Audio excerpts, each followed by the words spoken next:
안녕하세요. 오늘은 아테네 민주주의와 소피스트에 대해서 간단한 얘기를 좀 해볼까 합니다. 자, 여기 배경 화면에 그림에서 잘 보이듯이 여기 지금 여러 사람이 둘러 모여 있고 이 가운데 서 있는 투구를 쓴 사람, 투구를 쓴 사람이 연설을 하고 있어요. 어, 이 사람은 아마도 아테네 위대한 정치가였던 페리클레스를 얘기하고 있는 것 같습니다. 장군직을 맡고 있어서 이 투구를 쓰고 있습니다. 그래서 뭐 이 페리클레스 연설에 대해서 뭐 서로 찬성이나 반대의 어떤 표시를 하고 있는 것으로 보이고, 저 뒤에 파르테논 신전, 그리고 왼쪽에 있는 상이 아테네 여신상 이렇게 되어 있습니다.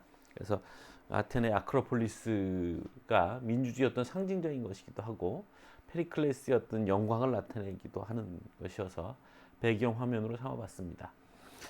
자, 그래서 우리가 아테네 하면 민주주의를 처음 시작한 나라로 알고 있고, 철학사적으로 볼 때 근데 이 아테네 민주주의와 철학사에 등장하는 소피스트라는 어떤 철학자 집단, 그들 간의 관계에 대해서 여러 가지 얘기가 있습니다.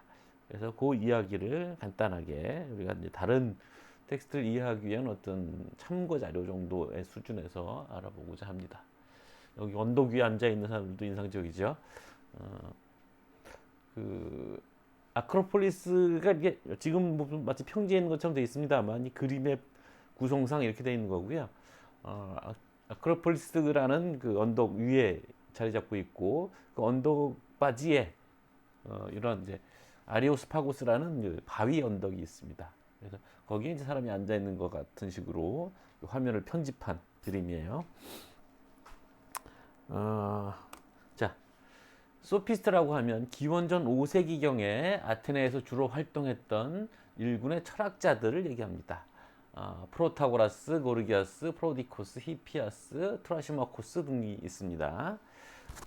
이건 이들은 보통 이제 1세대 소피스트라고 부르는 사람들이고, 이들로부터 교육받아서 또 다른 소피스트, 2세대 소피스트들이 등장을 하죠. 자, 이 소피스트들이 어떻게 등장하게 되느냐? 시대적 상황으로 보면 우리가 잘 알고 있는 그리스를 쳐들어간 페르시아 전쟁이 있습니다. 그래서 뭐 자세한 얘기는 하지 않겠습니다만 그리스 식민 도시들과 페르시아의 갈등 때문에, 그러니까 그리스 식민 도시들이 페르시아의 지배하에 있었는데 그리스 본토의 아테네 같은 국가가 페르시아의 어떤 반란을 획책하도록 뒤에서 사주했다, 뭐 이런 문제 때문에 페르시아가 쳐들어오게 됩니다. 1차는 기원전 493년에서 490년 사이 다리오스라는 페르시아 황제가 쳐들어왔지만 본토를 공략하는 데는 실패하고 맙니다. 자, 2차 때는 기원전 480년 때 그 다리오스의 아들인 크세렉세스가 본토를 공략하기 위해서 육군과 육지와 바다 쪽으로 접근해서 점령을 합니다. 이때 이제 아테네 시가 페르시아에 의해서 함락되죠. 이때 이제 그 승기를 잡게 된 것이 테미스토클레스라는 아테네 장군이 살라미스 해전에서, 살라미스는 우리 뭐 그 이순신 장군의 남해처럼 이렇게 이제 해안선이 복잡한 곳이거든요. 거기서 그 해안선을 이용한 작전을 사용해서 살라미스 해전에 대승을 거둠으로써 승기를 잡게 되죠. 그래서 아테네를 구하게 됩니다. 이 아테네 주 함대가 역할을 했기 때문이고, 이때 이제 델로스 동맹이 맺어집니다. 델로스 동맹이라고 하면 그 아테네뿐만 아니라 그리스에는 다양한 국가들이 있으니까 그 중에 이제 아테네의 어떤 상대는 그 그리스 내부에서 그 아테네에 대적할 만한 상대는 스파르타였던 거죠. 스파르타가 있는 쪽은 펠레폰네소스 반도라고 불리는 곳이고, 아테네 쪽은 이른바 본토인데, 이 양분단 세력을 스파르타와 아테네가 대변하고 있었거든요. 그리고 아테네는 함대, 바다 쪽이 강했고 스파르타는 막강한 육군을 갖고 있었죠. 이들이 이제 페르시아의 그 위협에 대응하기 위해서 델로스에서 동맹을 맺은 거죠. 자, 3차 쳐들어왔을 때 2차 때 크세르세스가 후퇴하면서 10,000명의 병사들을 남겨놓고 갑니다. 그래서 이들이 겨울이 나고 봄이 되자 다시 재침공을 한 거죠. 기원전 479년 남겨놓은 페르시아군이 재침공을 했으나 역시 실패합니다. 그리고 이때부터 아테네 중심의 그리스 문명이 됩니다. 그러니까 이 델로스 동맹의 맹주가 되고, 반면에 스파르타는 막강한 군사를 갖고 있지만 그 자기 자국 내 사정이 복잡해서 외국의 어떤 힘을 행사할 만한 여력이 없습니다. 이제 노예가 많기 때문에 노예들을 진압하는데 국력을 이제 집중해야 되는 거죠. 자, 이런 페르시아의 침공을 세 차례에 걸쳐서 아테네가 무찌르고, 그럼으로써 이제 일약 그리스 전체의 맹주로 떠오르게 되고, 일반 이제 지중해 전체 맹주로 떠오르게 됩니다.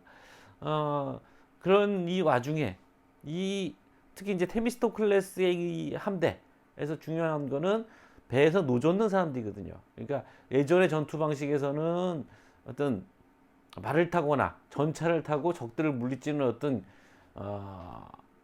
영웅이 중요한 포인트였는데, 이때는 어떤 가진 건 없어도 자기 힘만 가지고 배에서 노를 열심히 짓는 이들이 전쟁 승리의 주역이었던 거죠. 그래서 이들은 이제 데모스라고 부르는데 가장 가난한 기충 민중들. 그래서 기존에 이미 이제 진행되고 있던 민주화 과정이 급속도로 진전을 보게 됩니다. 그래서 이 전쟁의 방식에서도 우리가 이제 호메로스 일리아스나 오디세이에서 보는 것처럼 전차를 타고 영웅이 가서 상대 영웅과 맞대결을 하고 전세를 뭐 역전하고 뭐 이런 식의 방식의 싸움, 1대1 일기토하는 그런 싸움의 방식에서 그 다음에 이제 이 진을 짜서 중장갑 보병대가 싸우는 방식에서 드디어는 이제 이렇게 배의 노를 젓는 배의 노군들이 굉장히 중요한 역할을 하게 되는, 그렇게 점점 싸움의 방식도 대중적이고 집단적인 것으로 됐던 것처럼, 그래서 정치적 힘도 소수에서 다수로, 귀족적 정신의 어떤 싸움 방식에서 민주적 방식의 기풍으로 내신되는 그런 계기가 되는 겁니다. 자, 민주화 진행 과정을 잠깐 보면 솔론이라는 정치가가 있죠. 기원전 594년에서 560년 사이인데, 솔론이 비탄감 정책을 합니다. 세이사크테이아라고 하는데,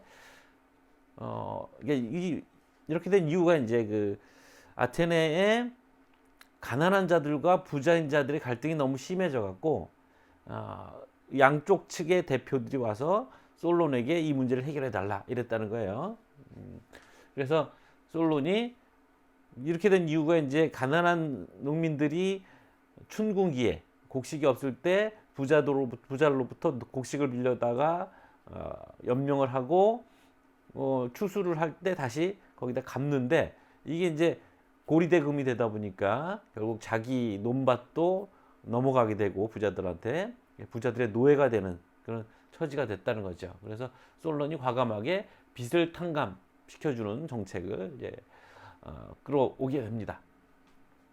그래서 이때 이제 국가의 세입을 위해서 세입 규모에 따라서 자산층을 네 계층으로 구별을 합니다. 그래서 세금을 걷고 이런 방식을 하기 위해서 부자에게 더 많이 걷어야 되니까, 그래서 이제 이때 이 기준에 따라서 티모크라시, 그러니까 티메라는 거는 이제 에스티메이션이라고 써 있잖아요. 그러니까 그 재산을 평가하는 거예요. 평가 재산에 따른 어떤 정치 권력의 배분인 거죠. 그래서 돈이 많을수록 더 많은 정치적 권력을 주고, 돈이 적을수록 약한 권력을 준다는 건데, 어떻게 보면 이게 무슨 민주화 관계 없는 것처럼 보이지만 사실은 그전에는 아예 이런 것들조차 없었던 것을 솔론이 이렇게 도입함으로 해서 오히려 민중을 정치 영역으로 끌고 들어온 거죠. 그러니까 온건한 어떤 진보를 이루려고 했던 거죠. 근데 이제 솔론의 이 정책은 이제 실패에 돌아갑니다. 양쪽 다 이렇게 뜨뜻미지근하다고 생각한 거죠. 부자 쪽에서는 자기 재산, 채무를 없애줘 버리니까, 부자 쪽에는 자기 갖고 있던 돈이죠. 그걸 없앴던 것이고, 가난한 사람들에게는 농지 개혁이나 뭐 이런 것들이 좀 제대로 화끈하게 안 된다. 뭐 그래서 양쪽 다 불만이 있었고, 그러자 가난한 계층의 힘을 얻고 클레이스테네스라는 참주라고 하면 일종의 이제 혁명을 통해서 권력을 잡는 왕, 그걸 참주라고 합니다. 508년에서 502년 사이에 다 통치를 하게 되는데, 이 참주가 등극을 해서 에클레시아, 민회라는 거, 그리고 평의회라는 권한을 확대합니다. 에클레시아는 이제 우리가 아테네 민주주의의 기본 정신으로 알고 있듯이 나라의 중대사를 직접 모여서 시민들이 투표로 결정하는 거죠. 그것이 이제 민회, 에클레시아고, 불레는 민회 상정할 안건들을 심의하는 곳이에요. 이 불레, 이 평의회, 이 두 개의 권한을 확대합니다. 그리고 뒤이어서 에피알테스라는 또 다른 정치가가 461년에 페리클레스로 이어지는 이제 개혁을 하게 되는데, 이때 민회, 평의회, 군역, 재판관, 비극관람, 여기에다가 수당을 제공하게 됩니다. 그 전까지는 이제 일종의 이제 뭐 자원봉사 개념이었는데, 이제는 이제 돈을 받고 정치를 하는 일이 됐고, 여기에 대해서 이제 플라톤이라는 철학자가 비판을 하죠. 사람들을 천박하게 만들었다, 이런 거죠. 그래서 이제 페르시아 전쟁이 바로 이런 민주화 과정에서 가장 큰 역할을 했던 것이고, 전쟁 시 최하 빈민층이었던 데모크라티아가 데모스가 힘을 갖는다는 뜻이거든요. 가장 가난하면서 다수인 자들, 그들이 힘을 갖는 건데, 이 빈민층들이 수군을 맡아서 노군을 함으로써 전쟁을 승리로 이끌었고, 부에 의한 계급이 무너지는 계기가 이제 됐던 거죠. 그래서 이제 모든 문제를 민회에서 다수결로 결정하게 되고, 따라서 당시 사람들의 아레테, 이 아레테라는 건 이제 고대 그리스 철학에서 많이 나오는 말인데, 아레테, 이건 이제 덕이라고 합니다. 덕, 탁월함, 이런 거죠. 사람의 아레테라고 하면 사람의 탁월함이에요. 그러니까 독수리의 탁월함은 뭘까요? 하늘을 날고 뭐 그런 거겠죠. 근데 사람은 어떤 탁월함을 받느냐? 그러니까 뭐 옛날에는 귀족 시대에는 이 아레테는 용기를 뜻했습니다. 그러니까 영웅이 갖는 것이 이제 영웅의 능력이라는 게 용기인 거죠. 그러니까 사람 구실을 하려면 용감해야 되는 거죠. 전쟁터에서 영웅의 역할을 할 수 있어야 돼요. 아레테가 곧 용기라는 말과 동의어였어요. 그런데 이게 점점 민주화되는 과정에서 이 아레테들도 다양해집니다. 그래서 절제라든지 정의라든지 지혜라든지 이런 것들이 이제 덕목으로 더 들어오고, 바로 이게 인간의 능력, 탁월함, 뛰어남, 이런 뜻입니다. 이게 이제 뭐 간단히 말씀드리면, 이를테면 사람이 갖고 있는 어떤 재주들이 있죠. 어떤 사람은 달리기를 잘해, 그죠? 그 사람 능력 있는 사람이에요. 어떤 사람은 싸움을 잘해, 어떤 사람은 총을 잘 쏴. 근데 그건 사람으로서의 아레테라고 할 수도 있지만, 그건 달리기 선수가 되거나 무슨 사격 선수가 되거나 뭐 이런 거잖아요. 그곳으로서의 아레테인 거죠. 근데 달리기 선수도 아니고 어떤 직업을 가진 사람도 아니고 아버지도 아니고 아들도 아니고 그냥 사람으로서의 훌륭함은 뭐냐? 그건 특정한 어떤 기술이 아니라 그 기술들을 발휘하는 그 사람의 어떤 인품이나 이런 거죠. 그러니까 이제 지혜, 절제, 정의 뭐 이런 것들인 겁니다. 그래서 그렇게 구별을 하게 되는 거예요. 근데 이제 이때 아테네 민주주의가 진행되면서 사람이 여기서 이제 사람 구실하고 살려면 말을 잘해야 되는 거예요. 정치니까. 그래서 출세를 하려면 사람들을 말로서 현혹해서 잘 설득하고 자기 편을 모으고, 그래서 정치가로 출세하려면 그렇게 해야 되는 거죠. 그래서 수사학, 기원전 7세기쯤에 시라큐사라는 곳에서 이제 수사학이 발생을 합니다. 그러니까 수사학은 즉 연설하는 기술이거든요. 그래서 웅변을 잘하고 이런 거였는데, 바로 이제 소피스트들은 바로 이런 수사학을 익히고 논쟁에서 이기는 어떤 논법들을 배워서 그것들을 사람들한테 가르칩니다. 그래서 원래 수사학자가 따로 있기도 하지만 소피스트들은 수사학자를 겸했고, 그래서 사람들에게 말 잘해서 다른 사람을 설득하는 정치적 능력으로서의 그말 잘하는 기술을 가르치면서 그게 곧 사람의 아르테가 된다고 생각했던 사람들, 이들이 소피스트입니다. 그래서 우리가 소피스트라고 하는 궤변론자라고 말을 하는데, 궤변론자라고 보통 생각하는 이유는 자기 말을 정당화하기 위해서 참거짓에 관계없이 자기 말을 막 만들어낸단 말이에요. 말도 안 되는 얘기를 말이 되는 것처럼. 그걸 이제 궤변이라고 부르게 되는 거죠. 그래서 플라톤 같은 사람, 철학자들은 이런 소피스트들이 말 잘하는 것만 가르쳐서 진실이 아니고 진리가 아니고 또는 덕이 아니라 말 잘하는 법만 가르쳐서 나라를 망친다. 젊은이들을 망친다라고 생각한 거죠. 자, 여기 이제 페르시아 전쟁 때 사용했던 밀집 대형의 중장갑 보병의 전투 방식을 보여주는 그림이고요.